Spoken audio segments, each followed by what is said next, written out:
अंदाज नया, माध्यम नया, पॉलिटिक्स वाला, आओ राजनीति करें। बुधनी सीट से शिवराज का उत्तराधिकारी कौन? ये सबसे बड़ा सवाल इस समय मध्य प्रदेश में है। शिवराज सिंह चौहान परसों दिल्ली से मंत्री बनने के बाद पहली बार लौटे, उनका स्वागत सत्कार हुआ भोपाल में, लेकिन सवाल फिर वही है, बुधनी से कौन? आखिर शिवराज सिंह चौहान बुधनी से 6 बार विधायक रहे हैं, 4 बार मध्य प्रदेश के मुख्यमंत्री। नमस्कार, मैं पंकज मुकाती, पॉलिटिक्स वाला पीएम टाइम में एक बार फिर आपका स्वागत है। बुधनी विधानसभा सीट पर उपचुनाव होना है।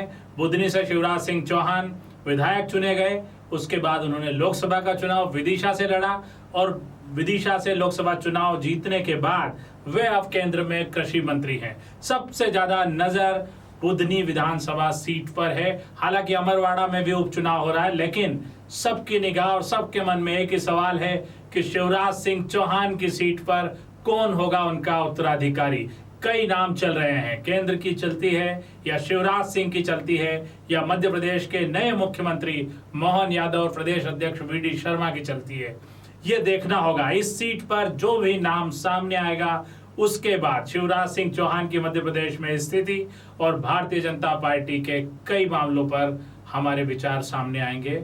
मतलब पार्टी के विचार सामने आएंगे कि किस तरह से पार्टी शिवराज सिंह चौहान के उत्तराधिकारी के तौर पर किस तरह से डील करती है। सबसे पहला नाम और सबसे ऊपर नाम चल रहा है पूर्व मुख्यमंत्री शिवराज सिंह चौहान के बेटे कार्तिकेय चौहान का। ये नाम सबसे ज्यादा बाजार में है और ये माना जा रहा है कि कार्तिकेय सिंह चौहान को बुधनी विधानसभा से टिकट मिल सकता है।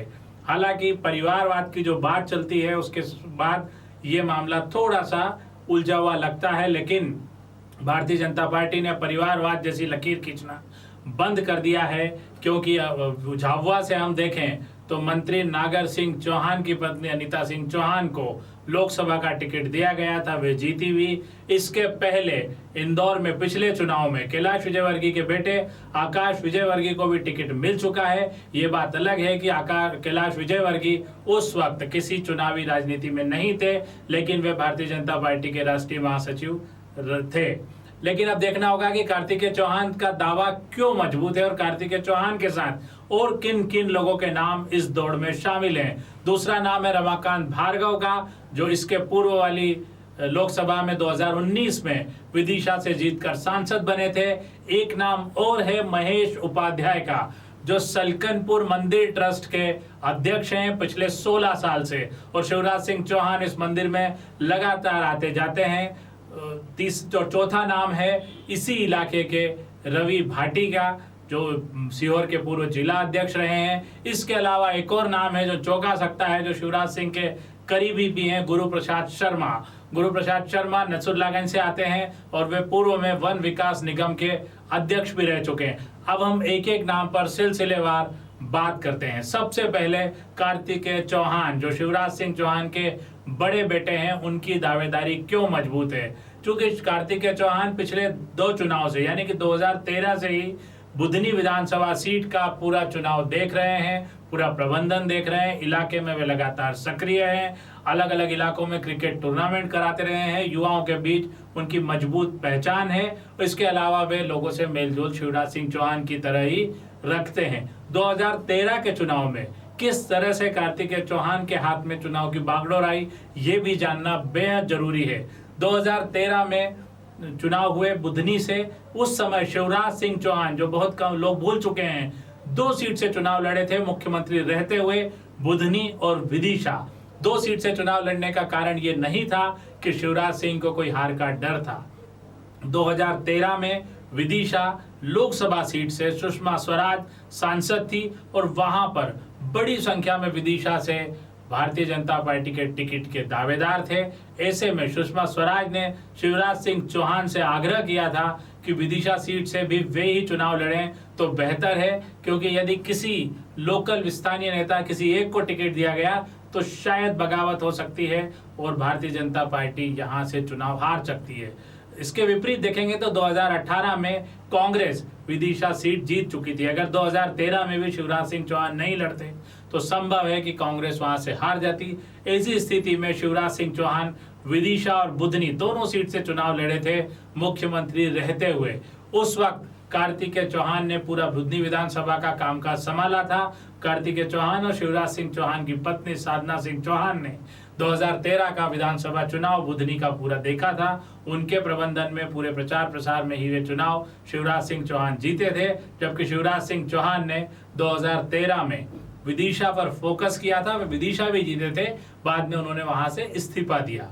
अब हम देखते हैं कि कार्तिकेय चौहान की दावेदारी में क्या मुश्किलें आ सकती है। सबसे बड़ी मुश्किल परिवारवाद, जिसे लेकर भारतीय जनता पार्टी आवाज उठाती है, वो कहती रही है, कांग्रेस पर आरोप लगाती रही है कि कांग्रेस परिवारवाद वाली पार्टी है। ऐसे में शिवराज सिंह चौहान कैसे अपने पुत्र को टिकट दिलवा पाएंगे? लेकिन अभी भी सबसे मजबूत दावेदार कार्तिकेय चौहान ही है। दूसरी बड़ी दिक्कत कार्तिकेय चौहान के साथ ये आ सकती है, जो विदिशा चुनाव में 2013 में देखी गई कि कई स्थानीय दावेदार होने से मुश्किल आती है। और अगर कार्तिकेय चौहान को टिकट मिलता है तो हो सकता है कि कुछ बड़े नेता यहाँ पर काम में थोड़ी सी कोताही बरतें, क्योंकि भारतीय जनता पार्टी में पूरी तरह से सैबोटेज करना इस दौर में संभव नहीं है।